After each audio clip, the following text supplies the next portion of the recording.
You're listening to The Briefing, first broadcast on the 17th of February 2025 on Monocle Radio.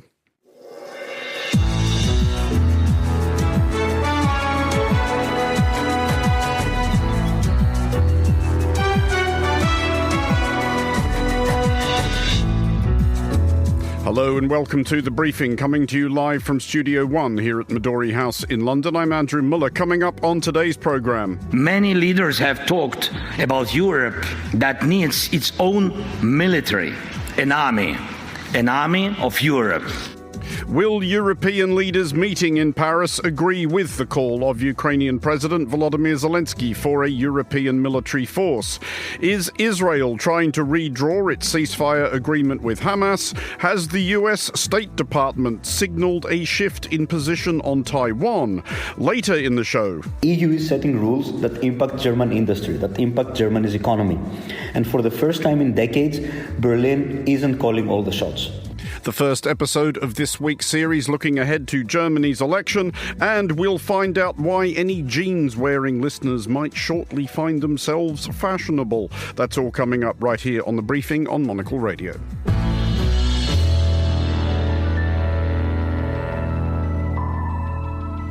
And welcome to today's edition of The Briefing with me, Andrew Mueller. It would be extremely easy to lose track of the number of wake-up calls that Europe has had in the last decade vis-à-vis the intentions of both Russia and the United States.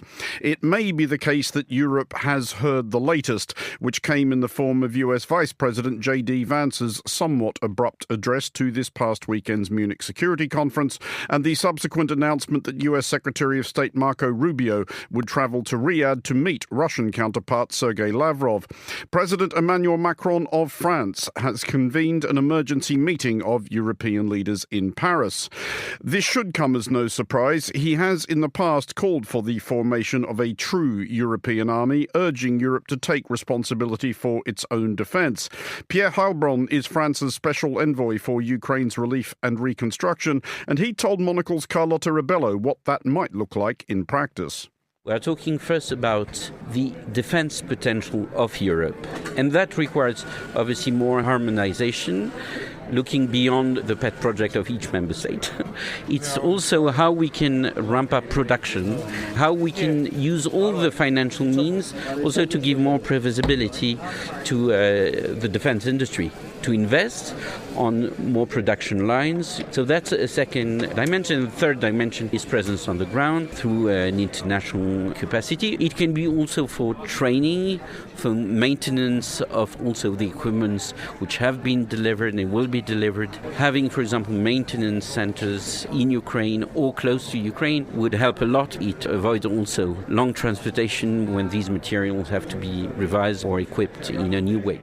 That was Pierre Heilbronn, France's special envoy for Ukraine. And I'm joined now from Paris by Monocle's Paris bureau chief, Simon Bouvier. Simon, the summit that is occurring right now in Paris is a partial answer to the next question. But how big a fright, how big a jolt, I guess, has Europe had in the last few days? Well, Andrew, I would say that it's quite a jolt, but to your point, there have been quite a few jolts of late, going all the way back to 2014 and Russia's invasion of Crimea. And so now it's a bit of a case of how much is enough. You know, I heard you on the radio this weekend talking about how a lot of smaller Eastern European countries for whom the threat of Russian invasion is a lot closer than in Paris, for instance, or in Berlin. Saying, you know, how much is enough for you to do something. So I think in the short term, this meeting is more about trying to get a cohesive response to this curveball that the Trump administration threw at them with these Riyadh negotiations. But there are huge stakes here, and we can kind of get a sneak peek of what I think Emmanuel Macron wants to put on the agenda. He had an interview on Friday with the Financial Times where he said, you know, the normal canned line from the Europeans about nothing about Ukraine without Ukraine, which is seeming increasingly stale with the new Trump administration approach. But secondly, saying we need to get rid of European Union rules that limit public spending to 3% of GDP every year, make exceptions for defense in particular, and the way that we did during COVID, start borrowing jointly in order to make these necessary investment in defense, because we cannot rely on the U.S. anymore. I mean, does it strike you that there's a fundamental amount of wounded pride here, the idea that Europe is just being excluded from conversations about a major war happening in Europe? And just breaking in the last few minutes, I see Sergei Lavrov, Russia's foreign minister, saying he sees no role for Europe in these discussions. And that is pretty much echoing what the United States has been saying. Yeah, I mean, Lavrov said there's no place at the negotiating table for European countries who wish to continue the war. Only those who want to end it are, there's only a point in talking to those who want to end it. And of course, he means ending it on our terms. So I think there is wounded pride here, but there's more than that. I think that now a kind of unbridled Trump is really not afraid to do exactly what he wanted to do the first time around, but there were more dissenting voices from the American foreign policy establishment. Hawks, tough voices, but people who are more mainstream. I think now it's his kind of transactional view of how this should go is going to dominate. I mean, do we have any sense of what practical proposals might emerge from this? Obviously, in the last 24 hours or so, we've seen UK Prime Minister Sir Keir Starmer suggesting that British boots on the ground in Ukraine, perhaps as part of a peacekeeping force, are not out of the question. And that does echo a similar suggestion that has been made by President Macron about French troops before. But is it really likely that that becomes any more of a reality after today's discussions have concluded? In my opinion, Andrew, yes. I think that they realize they have no choice, and they're not 100% sure whether this new stance from the Trump administration, the same way that, they said that they were going to impose massive tariffs overnight on Canada and Mexico, and then they backed off after getting some concessions. They're not sure to what extent this is kind of playing hardball and trying to extract more from Europe, and to what extent they're serious. But I think they know that they need to say, we are committing now to putting boots on the ground, because we know that you're not going to want to do that officially, in hopes that in exchange, the Americans will provide some other form of security guarantees, because the truth is that Europe isn't ready to guarantee Ukraine's security alone. They know it, and they're saying it explicitly. So how much do they need to do in order to get the Trump administration side? That's the question. Simon Bouvier in our Paris bureau, thanks for joining us. And do tune into all Monocle's programming this week and the Foreign Desk on Saturday for interviews from the Munich Security Conference. You're listening to The Briefing. Here is Tom Webb with the day's other headlines. Thanks, Andrew. Ukraine launched an overnight drone attack on Russia, setting ablaze an oil refinery. Russia's military carried out its own attack on Ukraine, launching 147 drones. Ukrainian grid operator Ukrenagro announced emergency power outages in some regions due to Russian attacks on energy facilities. Chinese President Xi Jinping has spoken at a symposium attended by business leaders as Beijing grapples with a slowing economy and growing tensions with the United States. The meeting was aimed at boosting private sector sentiment, encouraging company chiefs to expand their businesses domestically and internationally amid intensifying China and US technology wars. And the K-pop boy group 17 has wrapped its 17 Right Here World Tour this weekend, drawing over 1 million fans globally over the past 4 months. The group held a 2-day concert at the National Stadium in Bangkok to celebrate the finale. Their next outing will be holding one of the world's largest fan meetings in March in Incheon in South Korea. Those are the day's headlines. Back to you, Andrew.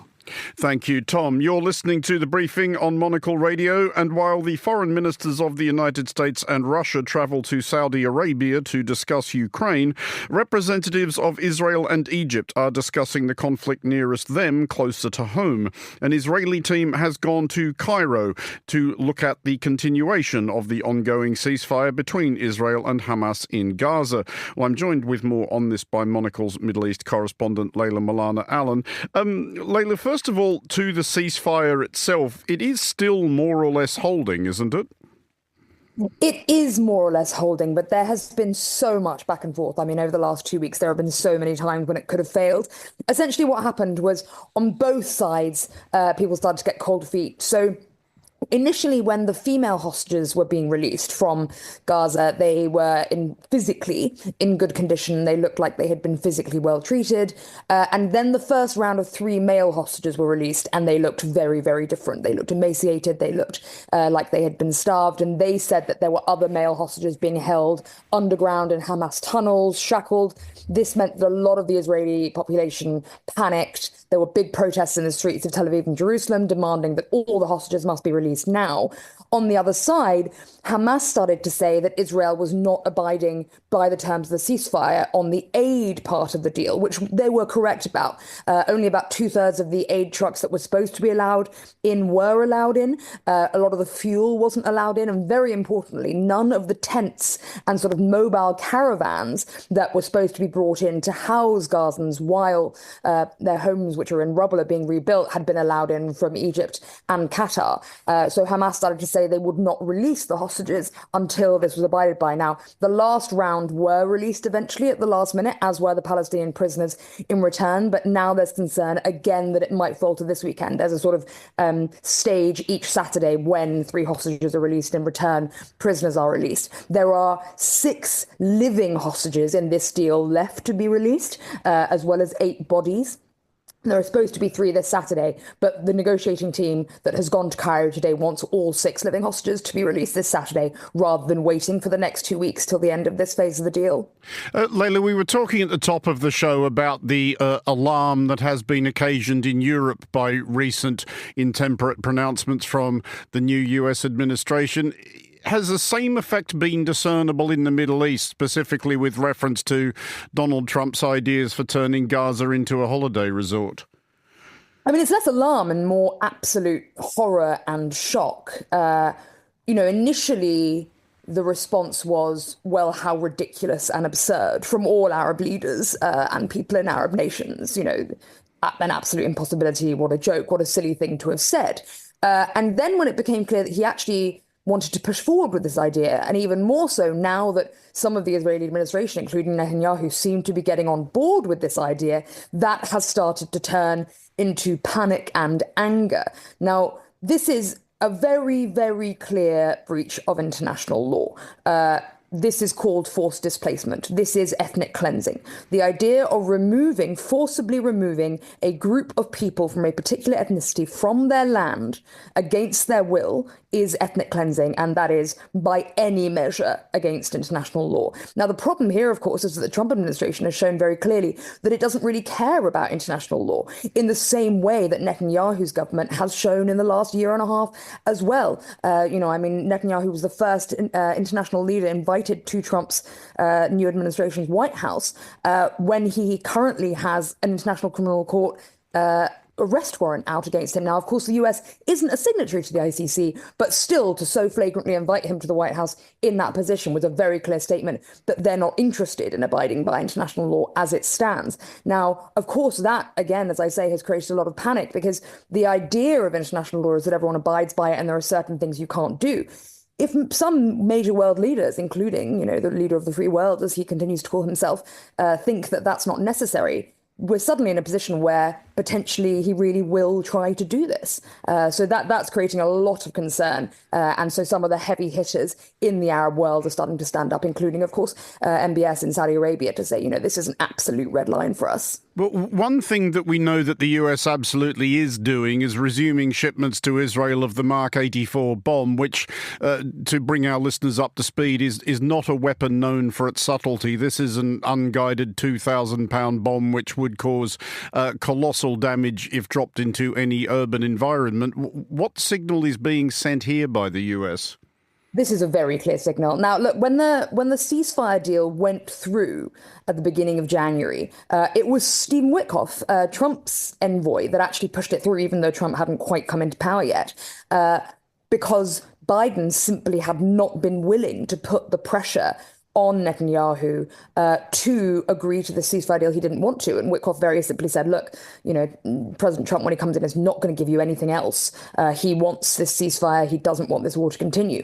However, once Netanyahu did agree to that deal, Trump has made it very clear that he's not only very supportive, but willing to even pull back some of the very mild pressure that the Biden administration did apply to Netanyahu's government. One of the only things they did, other than making statements, was to freeze the shipment of these 2,000-pound bombs. Now, just to be clear, what these things do is they burrow into the ground and they level entire high-rise buildings, often blocks of them at a time. These are not meant for use in urban environments. They are, by any standard, unacceptable to be used in civilian environments. That's why they were frozen, because it's such an obvious lack of need for them in an environment like Gaza, or indeed Lebanon, which is the other place where Israel has been using these huge bombs. And as you say, they are unguided. So unless they have a missile guidance system attached to them, which sometimes they do, sometimes they don't, they're also not very reliable. The idea of this precision guided strikes when you're working in incredibly dense urban environments. Now, of course,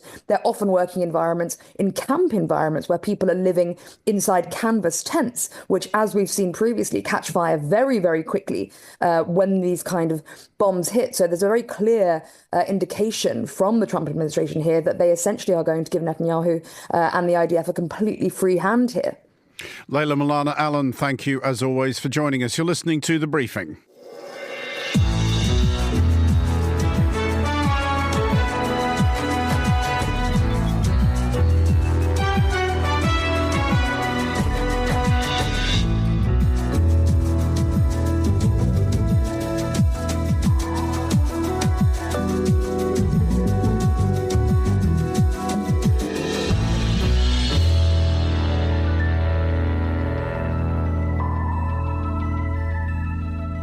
This is The Briefing on Monocle Radio. Europe and the Middle East are not the only continents scrambling to adjust to startling diplomatic pronouncements issued by the United States, or in this instance, the apparent retraction of a previous diplomatic pronouncement issued by the United States. The US State Department's website used to make it clear that American support for Taiwan notwithstanding, the US did not support Taiwanese independence. That statement has now been removed, prompting from China what presently seems more like bemusement than fury, so far merely suggesting that the edit, quote, sends a wrong signal and asking for the mistake to be corrected. Well, I'm joined with more from Taipei by Brian Hu, founding editor of New Bloom magazine.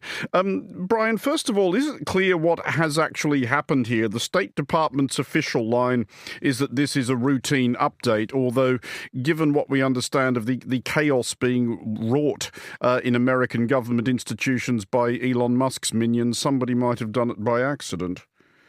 Of course. And so that is a question that people are wondering. So I think that for now in Taiwan, the diplomatic officials have emphasized that they do welcome U.S. support. It has changed before and then been retracted under the Biden administration, for example. So it could be routine, or it could be a change in policy, or it could just be Musk and his lackeys doing whatever. It's hard to know. Is this how we account for the relatively measured, at least so far, Chinese response? Might they be just choosing to factor in the current chaos and waiting to see how big a deal this is? It is possible, but I think that China is more likely to react to, for example, something that is more substantive. For example, U.S. diplomatic officials visiting Taiwan, elected officials, or, for example, arms sales. And so it is a question, though there is a debate about, for example, do measures that help Taiwan symbolically, perhaps, but do very little substantively for its defense, does that actually just poke China and not actually accomplish much, but then put Taiwan in the crosshairs? I mean, do events like this, those things which, as you point out, are not substantive, but which China often reacts to with considerable excitement anyway, are they much covered in Taiwan? Does Taiwanese media regard this day-to-day stuff as a big deal?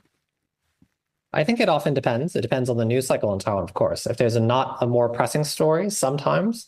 But I think that, for example, this is a news story that people have noticed. And I think that there are some who would welcome the support again. But there's also a lot of coverage of the chaos that is occurring currently under the Trump administration. And so I think people are also quite aware that this may not actually mean anything. Well, on the subject of that chaos, has it made people in Taiwan and indeed the government of Taiwan notably nervous at all? As you know, we are being prepared for the spectacle of, as we were talking about earlier in the show, a deal being done about a country, in this case Ukraine, completely over that country's head.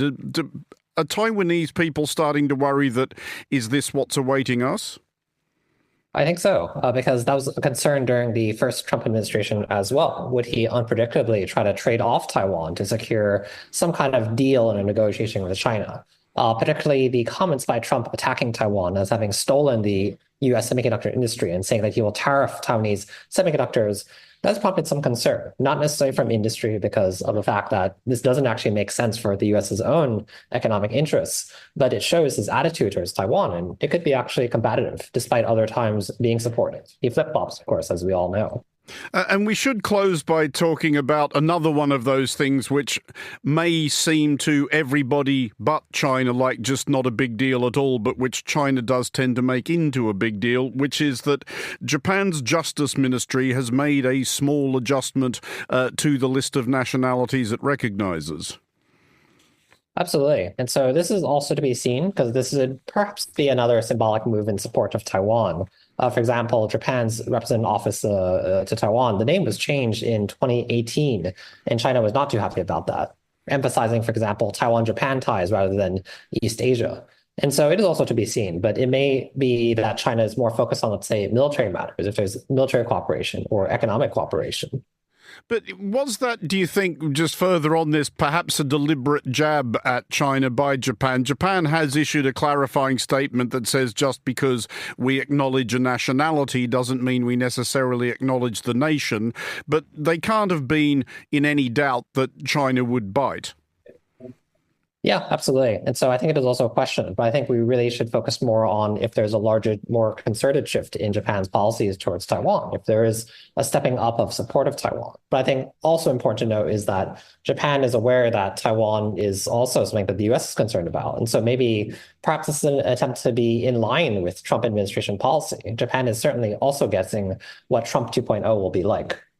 Brian Hugh at New Bloom magazine in Taipei. Thanks for joining us. You're listening to The Briefing on Monocle Radio.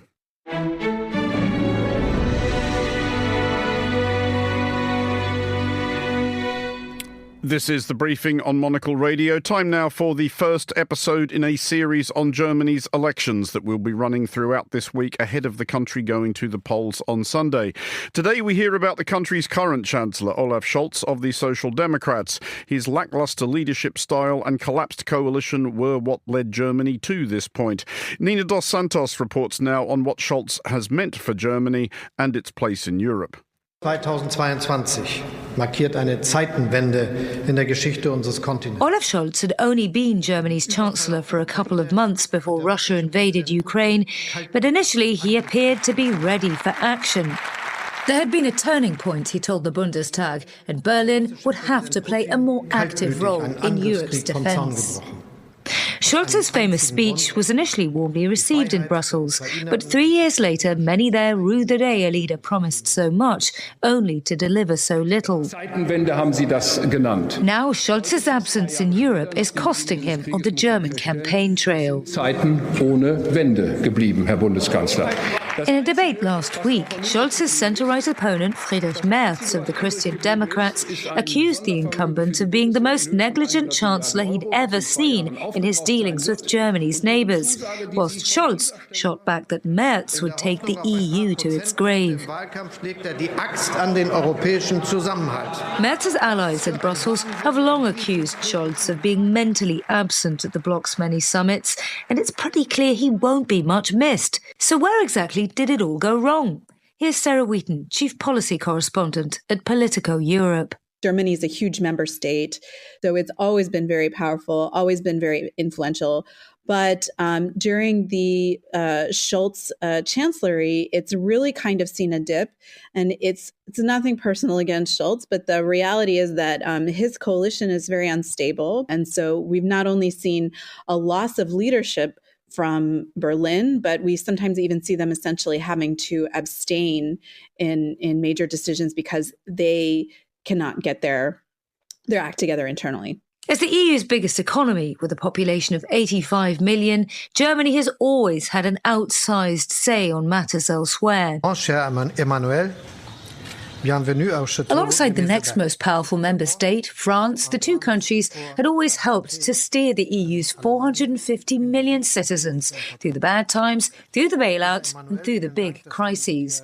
Yet Scholz appeared to dislike Emmanuel Macron right from the start. And worse, he appeared unwilling to hide that disdain, with far-reaching consequences. Je suis très heureux de pouvoir me retrouver At one point, things got so bad that Macron had to make this 3-day trip to Germany to reset relations. Here's Armid van Rij, who runs Chatham House's Europe programme. So historically, the engine of the EU has been France and Germany working together, working in tandem. That has been very difficult over the past few years, in part because Scholz and Macron just don't get on a personal level. That kind of engine really hasn't worked properly in quite some time now. The other factor, of course, is that the relationship between Donald Tusk, Poland's prime minister, and Scholz has also completely broken down. So, 3 of the EU's significant countries are not able to function together at the highest levels. That's an issue. With the French president now hobbled by his ill-fated early elections last year, there's a clamour in the Belgian capital for leadership on some of the immediate challenges that Europe faces. They don't take our cars, they don't take our farm products, they take almost nothing. From a brewing trade war with America to tackling illegal migration and how best to respond to President Trump's efforts to retrench from NATO's defence commitments. This election isn't just about who runs Germany. It's to a great extent about whether Germany can still run the EU. This is Jerry Zagoritis, a Brussels-based pollster who's advised numerous European parties. The EU is setting rules that impact German industry, that impact Germany's economy. And for the first time in decades, Berlin isn't calling all the shots. For Merz or for anyone leading Germany as its next Chancellor, the question isn't whether to engage with Europe, it's how to engage with Europe. Madam President of the EU Commission, dear Ursula. If Merz becomes the next Chancellor, as polls predict, Germany's centre-right could wield more power than ever across the EU, even more than during the time of the last Christian Democrat Chancellor, and her name was Angela Merkel. We, the Christian Democrats, have given leadership to the European Union. This is because Ursula von der Leyen, Merkel's protégé, is installed at the helm of the European Commission, which drafts the bloc's laws, whilst Manfred Weber, from the same party, also runs the biggest group inside the European Parliament, which passes them. Ever before. However, these 3 politicians don't always see eye to eye, and so it's not entirely clear that they will row the boat together in the same direction forever. Besides, not everyone in Europe is comfortable with Germany putting Germany first, as Merz has hinted he probably will. I would like to make it very clear. The competitiveness of our industry, the creation of jobs and affordable energy, these are the missions we must focus on now. Germany and the EU face 2 immediate existential threats, both emanating from Germany itself. The first being that the country's business model, which accounts for 1/4 of all EU GDP, is essentially kaput. And the second is that Merz's promises to get tough on illegal migration could undermine the unity upon which the entire bloc is based. Ironically, the 2 men may end up having to govern together because Scholz could be a possible junior coalition member. In such a role, he'd be able to temper some of Merz's stronger views. And if that's the case, he could end up becoming more popular in Brussels in the end when leading from behind rather than from the front. For Monocle Radio, I'm Nina dos Santos. Thank you, Nina. And our German election series continues tomorrow with a look at the right-wing Alternative for Germany party and its relationship with the Trump administration in the United States. You are listening to The Briefing on Monocle Radio. And finally, on today's show, though it would be absurd to argue that denim ever really went away, it may be having something of a moment, even to the extent of a large-scale re-embrace of such hardcore options as the boot-cut jean and the double denim ensemble popularly known as the Canadian tuxedo. I'm joined now by Natalie Theodosi, Monocle's fashion director. Natalie, how big a thing is this? What is going on with jeans? I mean, I'm excited because I'm wearing some, so for the first time in my life, I may actually be fashionable. I agree with you, Andrew, actually, that denim never really went away, but it is interesting what's happening now. I think there's a lot of different things across the market. I think the luxury brands have spotted a trend and a financial opportunity, because sometimes it's not just trends. There's financial kind of incentives behind it, and they are investing a lot more in denim. They are giving their own take, and then we see denim that can now go up to 2,000-3,000 euros, and then it's been sold in stores. But there's just also general resurgence that's tied into this nostalgia that everyone is been feeling. I mean, is that what it is, that there is? Because when there is any big noticeable trend in fashion, it's not usually just about that, right? It's happening for a reason. There's something in those particular garments that people have gravitated to for some reason. And is that what this is, this idea that the heyday of denim was a happier, simpler time? It could be. I think so. I think for a while, everyone was looking at the early 2000s. There's a lot of nostalgia around that, or the music scene associated with that. Now, it's a lot more focus on the denim, the bootcut in particular. I know everyone went crazy when Kendrick Lamar wore a pair of bootcut Celine jeans at the Super Bowl. So, I mean, these things you can never really point your finger at why and when. It's a bit of magic, a bit of timing involved, but definitely nostalgia plays a role. And I think then the brands, different designers spot the opportunity and just go for it. Where are you on the bootcut jean? Can you look good in them even if you are not, in fact, starring in the halftime show at the Super Bowl?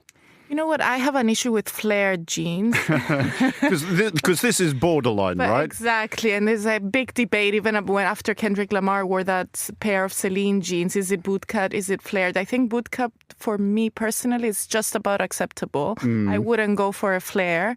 But there's plenty of options. And as I was saying, now everyone from Levi's to Celine and Dior are kind of perfecting them and offering different options. So there's plenty in the market, whichever kind of price point you want to go for. And I think it's a good choice. I don't mind it. So we have to look then at the big question, which is the one of the double denim Canadian tuxedo, or as I have heard Canadians describe it, the Calgary tuxedo. I don't know what people in Calgary call it. You're not wearing that outfit right now, I should stress to listeners, somewhat disappointingly, but are there circumstances in which you would wear the Calgary tuxedo? You know what? The last few months, I bought an Alaya denim shirt. Okay. And I started because I like that particular shirt so much. Again, speaking of luxury brands luring people into the denim. And I started wearing it for the first time. But I think even though it is my job to write about trends and what's going on in the fashion industry, no one can speak about a Canadian tuxedo better than you.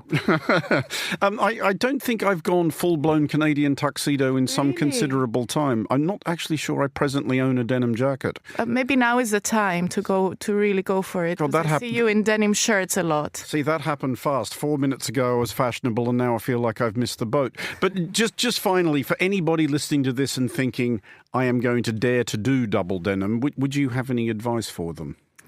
I think it doesn't need to be exactly the same shade. You can mix and match a little bit.